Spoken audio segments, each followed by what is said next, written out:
Channel ব্লগে আপনাদের সবাইকে স্বাগত। আশা করি আপনারা সবাই ভালো আছেন, আমিও খুব ভালো আছি। সবাইকে গুড মর্নিং।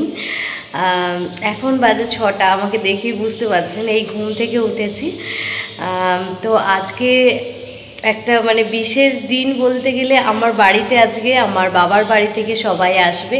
কে কে আসবে অবশ্যই আপনাদের সাথে শেয়ার করব, কারণ যেহেতু নতুন বাড়ি করেছি তারপর থেকে কেউই সেইভাবে আসেনি, আর তাদের সবারই মানে ইচ্ছা ছিল আমার বাড়ি দেখার, আর সেই জন্যই তারা আসবে। তো চলুন ব্লগটা দেখতে থাকুন, সঙ্গে থাকুন, আশা করছি খুব ভালো লাগবে। এই আমাদের বাগানটাও একটু শেয়ার করছি, দেখতেই পাচ্ছেন এখানে কত রকম নোটে শাক হয়েছে। আর যেটুকু মানে জায়গা আছে সেটুকুতেই মানে গাছ বসিয়েছি। আর এগুলো সব কলমি শাকও হয়েছে, তুলে নেব। আর তার সঙ্গে মাঝে মাঝে এই দেখুন পুঁই শাকও হয়েছে। মানে দেখুন কারি পাতার গাছ লাগিয়েছি, আর এটা চেরি গাছ, আর এটা হচ্ছে লাউ গাছ। আর দেখুন একটা লাউও ধরেছে। আর এটা হচ্ছে জবা ফুলের গাছ, আমার শাশুড়ি মা অনেক দিন আগে বসিয়েছিলেন। এগুলো মানি প্ল্যান্টস, ঘরে রাখার জন্য, এখনও রাখা হয়নি। আর দেখুন পেঁপে গাছ, কত পেঁপে হয়েছে তাই না। আর দেখুন ছোট ছোট ফুল গাছও বসিয়েছি, নয়নতারা। মানে যেটুকু জায়গা খালি আছে সেটুকু জায়গাতেই গাছ বসিয়ে দিয়েছি। আর এদিকে দেখুন বড় কাঁঠাল গাছ, আর এই কাঁঠাল গাছটা আমার বাড়িটা যখন তৈরি হয় তার আগে থেকেই ছিল কাঁঠাল গাছটা, আপনারা বুঝতেই পারছেন অনেকটাই বড়। দেখুন পুদিনা পাতা বসিয়েছি। আর এদিকে দেখুন লাল নোটে শাক, ঝিঙে গাছ, কুমড়ো গাছ, তারপর এখানেও ছোট ছোট ফুল গাছও আছে, আর পুঁই শাকও আছে। আর এটা দেখছেন সবেদা গাছ, এটাও আমার বাড়ি তৈরি হওয়ার আগেই এই গাছটি ছিল। এটা আমার হাজব্যান্ড বসিয়েছিল, যখন আমার হাজব্যান্ড 6-এ পড়তো তখন এই সবেদা গাছটা বসিয়েছিল। এখন কিন্তু খুবই ফল হয়। আর এদিকে দেখুন বেগুন গাছ, নোটে শাক, বিভিন্ন রকমের শাক পাতা, এইসব আমার মেজো ভাসুর বসিয়েছে। তো সবাই মিলেই এখানে গাছ বসিয়েছে, শুধু আমি না। আমার মাছগুলোর সাথে তো আপনাদের পরিচয় করে দেওয়া হয়নি, চলুন দেখে নিন কী কী মাছ আছে। এখানে গোল্ড ফিশ আছে, দুটো কালারিং উইডো আছে, আর একটা রেড ক্যাপ ছিল, সেদিনকে অক্সিজেনটা চালাতে দেরি হয়ে যাওয়ায় ওটা মারা গেছে। এখন এই তিনটেই আছে। আর গোল্ড ফিশটা তো খুবই মানে মিশুকে, আপনারা দেখতেই পাবেন, দাঁড়ান দেখাচ্ছি আপনাদের। দেখুন দেখুন এই দেখুন দেখুন এই দেখুন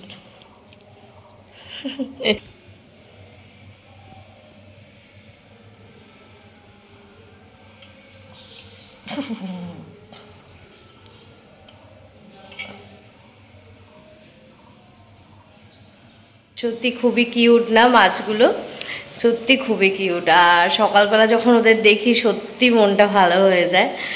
আর গোল্ড ফিশটা অনেকটাই আমাকে চিনে গেছে, মানে আমি যাওয়া মাত্রই কাছেতে টুকে টুকে আওয়াজ করবে, আমি হাত দিলে আমার হাতে এসে ইয়ে করবে। তো ও অনেকটাই মায়া হয়ে গেছে ওর প্রতি, কারণ ও খুবই মিশুকে মাছটা, সত্যি খুব ভালোবাসি ওদের। আর সত্যি কথা বলতে এই মাছ রাখলে সত্যি মানে একটা আলাদা রকম পজিটিভ ফিলিংস আসে। গাছপালা, মাছ, এই রকম আগে এতটা করতাম না। তারপরে মানে আমি বীজ কিনে আনি, তারপর আমার হাজবেন্ড করে, প্লাস আমি আবার ইয়েও করি, সেগুলোতে জল দিই, আমার হাজবেন্ড গাছ টাছ বসিয়ে দেয়, আর আমি তারপর তাদের পরিচর্যা করি। আমার বাবার বাড়ি থেকে সবাই আসবে বলে দেখুন সবজি কেটে রেখেছে আমার হাজবেন্ড, কালকেই ফুলকপি কেটে রেখেছে। আর এখানে দেখুন রসুন, আদা, কাঁচা লঙ্কা কেটে রেখেছে। আর এখানে দেখুন কাল রাতে আমি ঘুগনির কড়াই ভিজিয়ে রেখেছি, আর সকালে উঠে দেখুন ময়দা মেখে নিয়েছি। দেখুন আমি ঘুগনিটা বানিয়েও নিয়েছি, কারণ মায়েরা এসে ব্রেকফাস্টটা এখানেই করবে, সেই জন্য লুচি আর ঘুগনি। দেখুন ঘুগনি তো বানিয়ে নিয়েছি, আর এদিকে দেখুন লুচিও ভাজছি। বাবার বাড়ি থেকে যখন কেউ আসে খুব আনন্দ হয়, কারণ সেই মতো কেউই আসে না বাড়িতে। তো অনেক দিন পরই সবাই আসছে, তো খুবই আনন্দ হচ্ছে আমার। আর দেখুন এদিকে লুচি আর ঘুগনি একদম রেডি। এটা আমি আমার হাজবেন্ডকে খেতে দিয়েছিলাম, সেটাই একটু ভিডিও করে নিয়েছি। আমার মায়েরা এখনও এসে পৌঁছায়নি। আর এদিকে দেখুন আমার হাজবেন্ড বলল চলো বাগানে যে শাকগুলো আছে সেগুলো কেটে নিই, কিছু শাক কেটে নিই, তো ভালো লাগবে। যেহেতু বাড়ি থেকে সবাই আসছে, তো নিজের গাছের শাক খাওয়াবো, নিজের বাগানের শাক খাওয়াবো, তো সেই জন্য দেখুন আমি ভিডিও করে দিচ্ছি আর আমার হাজবেন্ড শাকগুলো কাটছে। নিজের বাগানে নিজের হাতে শাক কেটে রান্না করা সত্যি খুব ভালো লাগে। দেখুন নোটে শাক আর কলমি শাক এক পেতে আমার হাজবেন্ড কেটে দিয়েছে, তো এগুলো আমি রান্না করব। আর এদিকে দেখুন আমি করছি ফুলকপি চিংড়ি, সেটাও একটু শেয়ার করছি। আর এখানে দেখুন আমার হেল্পিং হ্যান্ড, ও সবই কাটাকাটি করে আমাকে হেল্প করে দিচ্ছে। আর এখানে দেখুন আমার হাজবেন্ড 4 দিন আগে 15টা কই মাছ নিয়ে এসছে আমার বাবার বাড়ি থেকে সবাই আসবে বলে। আর আমার যে হেল্পিং হ্যান্ড ছিল সে দুবেলা জল পাল্টে তাদেরকে বাঁচিয়ে রেখেছে। আর সত্যি প্রত্যেকটা মাছই বেঁচে ছিল, একটা মাছও মারা যায়নি। আর ভাত দিতাম খেতে, ওদেরকে ভাত দিতাম, তো তারা সেই ভাতটা খেয়ে নিত। আর দুবেলা আমার হেল্পিং হ্যান্ড ও জলটা চেঞ্জ করে দিত। সত্যি ও আমাকে খুবই হেল্প করে, ও অনেকটাই আমার সংসারে অনেকটাই ভূমিকা পালন করে, ও প্রচুরই হেল্প করে আমাকে। আমি দিদি বলে ডাকি। আর দিদির সবথেকে ভালো গুণ হচ্ছে সবসময় হাসি মুখে থাকে। এখন এই রকম হাসি মুখে থাকার মানুষ সত্যি দেখা যায় না, খুব কম দেখা যায়। আর মানুষটা সত্যি খুবই ভালো। এদিকে দেখুন ফুলকপি চিংড়িটা কষা হয়ে গেছে। আর দেখুন ফুলকপি চিংড়িটা একেবারে রেডি হয়ে গেছে। এবার গরম মশলা দিয়ে নামিয়ে নেব। আপনাদের বলেছিলাম আমার বাবার বাড়ি থেকে কে কে আসবে, তো চলুন দেখে নিন। প্রথমেই দেখলেন আমার মা, আমার বড় বৌদি, বড় বৌদির মেয়ে আর আমার সেজো মা। এই মুহূর্তে এনারাই এসেছিলেন। এরপরে আরও সবাই আসবে, তাদের সাথেও পরিচয় করিয়ে দেব। এরপর দেখুন চলে এসেছে আমার বোন, আর এসেছে আমার জেঠুর মেয়ের হাজবেন্ড, আর এসেছে চিঙ্কু মানে আমার জেঠুর মেয়ের ছেলে, প্রচুর বদমাস। দেখুন এসেই খেলনা নিয়ে খেলতে বসে গেছে। আর আমার মেয়ে তো প্রচণ্ড খুশি সবাইকে দেখতে পেয়ে। এখানে এসে ব্রেকফাস্ট করা হয়ে গেছে, সেই ভিডিও আর শেয়ার করা হয়নি। এখন সবাই মিলে গল্প করছে, তাই ভাবলাম আপনাদের সাথে একটু শেয়ার করি। আর ওদিকে রান্নাও বসিয়েছি, রান্নাও অনেক বাকি। বাবলি কখন এলি বল? মহারাজা মহারাজা এখন এইদিকে তাকান। সোনাই কি করছিস তুই? সিম্বি দিদি হাই কর। হাই সেজো মা, জিজু হাই করে দাও। হাই মাকে দেখাও, আমাদের মা। দেখুন আমার হাজবেন্ড বাইরেতে চিকেন রান্না করছে। আর সেদিনকে প্রায় 3.5 কিলো মতো চিকেন ছিল, তো অতটা চিকেন আমি রান্না করতে পারবো না, অনেকটাই বেশি চিকেন, তো সেই জন্য আমার হাজবেন্ড রান্না করছিল। আর বলছিল আমাকে শুধু তোলো, শুধু চিকেনটা তুলছো তাহলে বুঝবে কী করে কে রান্না করছে, তো সেই জন্য একবার দেখিয়ে দিলাম। এদিকে দেখুন আমার হেল্পিং হ্যান্ড কই মাছগুলো বেছে দিয়েছে, আর আমি লবণ আর হলুদ মাখিয়ে নিয়েছি আর ভাজতেও দিয়ে দিয়েছি। আর দেখুন কই মাছগুলো সব ভাজাও হয়ে গেছে। আজ বানাবো তেল কই, রেসিপিটি অন্য একদিন শেয়ার করব।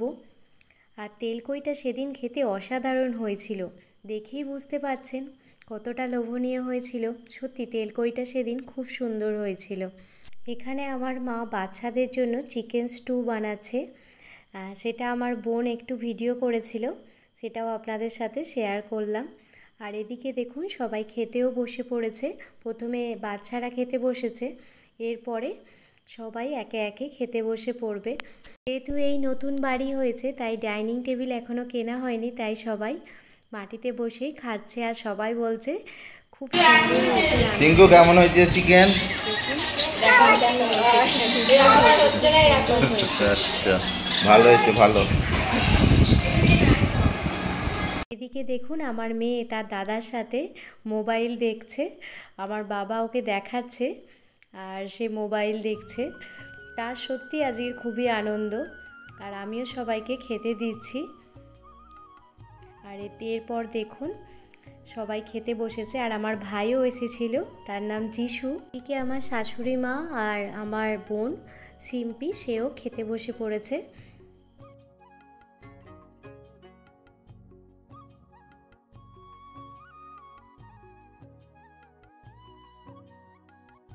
আপনাদের সঙ্গে মেনুটা একটু শেয়ার করি। আজকে বানিয়েছিলাম শাক ভাজা, ফুলকপি চিংড়ি, তেলকই, মুগের ডাল, চিকেন আর স্যালাড, আর ছিল আমের আচার যেটা আমি বাড়িতেই বানিয়েছিলাম, আর ছিল কোল্ড ড্রিঙ্কস। সবাই বলছিল রান্নাগুলো খুব সুন্দর হয়েছে, অপূর্ব হয়েছে, শুনে সত্যি মনটা খুব ভালো লাগছিল। সবাই দেখুন খাওয়া দাওয়া করে রেস্ট নিচ্ছে, আর বাইরে কিন্তু বৃষ্টি শুরু হয়ে গেছে। দিনটা ছিল রবিবার, আর রেমাল ঘূর্ণিঝড় যেহেতু সোমবার দিন এসেছিল, কিন্তু তার আগে থেকেই রবিবার থেকেই তার প্রভাব আমাদের এখানে শুরু হয়ে গেছে। তো প্রচুর বৃষ্টি হচ্ছিল, তাই মায়েরা যে যখন বাড়ি যাচ্ছে টোটোতে করে গিয়েছিল, কিন্তু সেই সময় আর ক্যাপচার করা হয়নি। আর এই ভিডিওটা হচ্ছে সোমবার দিন সকালবেলা। আপনারা দেখতেই পাচ্ছেন কতটা পরিমাণে ঝোড়ো হাওয়া দিচ্ছে, আর তার সঙ্গে বৃষ্টি হচ্ছে।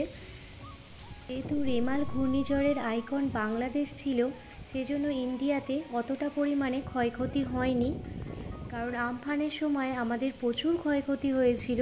সেই পরিমাণে ঝড়ও অত হয়নি, তাও দেখুন কতটা পরিমাণে ঝড় হচ্ছে, আর দেখুন বৃষ্টিও তার সঙ্গে হচ্ছে। আর সারা দিন লাগাতার এরকম ঝড় বৃষ্টি চলতেই ছিল। রবিবার দুপুর থেকে শুরু হয়েছিল বৃষ্টি, একেবারে সোমবার বিকেল অবধি এই রেমাল ঘূর্ণিঝড়ের প্রভাবে আমাদের হুগলি ডিস্ট্রিক্টে বৃষ্টি হয়েছে। জানি অনেক মানুষের অনেক ক্ষয়ক্ষতি হয়ে গেছে এই ঝড়েতে। সত্যি সেসব ভাবলে খুবই মনটা খারাপ হয়ে যায়। থেকে আমার বেশি কষ্ট লাগে গাছের পাখিগুলো, যারা গাছেতে বাসা বানায়, তারা এই ঝড়ের মধ্যে সবাই কত পাখি মারা যায়, তাদের জন্য আমার সত্যি খুব কষ্ট হয়। আর আপনারা দেখতেই পাচ্ছেন যে নারকেল গাছগুলো কিভাবে ঝড়েতে দুলছে, আপনাদের সাথে শেয়ার করছি। আমাদের হুগলি ডিস্ট্রিক্টে রেমাল ঘূর্ণিঝড়ের প্রভাব অনেকটাই কম ছিল, সেই পরিমাণে ঝড় বৃষ্টি হয়নি।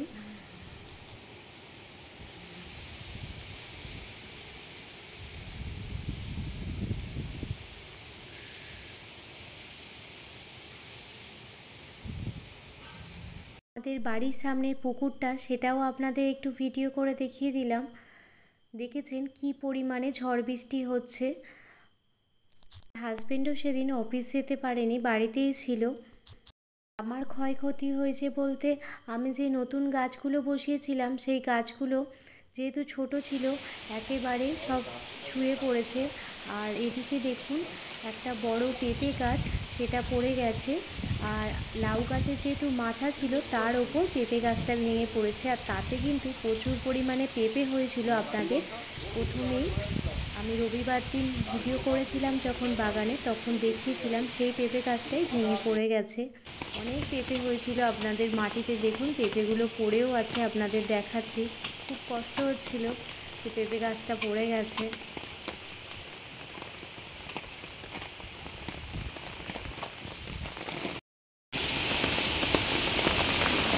বৃষ্টি হচ্ছে আর খিচুড়ি খাবো না, দেখুন বানিয়ে নিয়েছি খিচুড়ি, তেলে ভাজা, ডিম ভাজা, পাঁপড় ভাজা, আমের চাটনি নিয়ে নিয়েছি।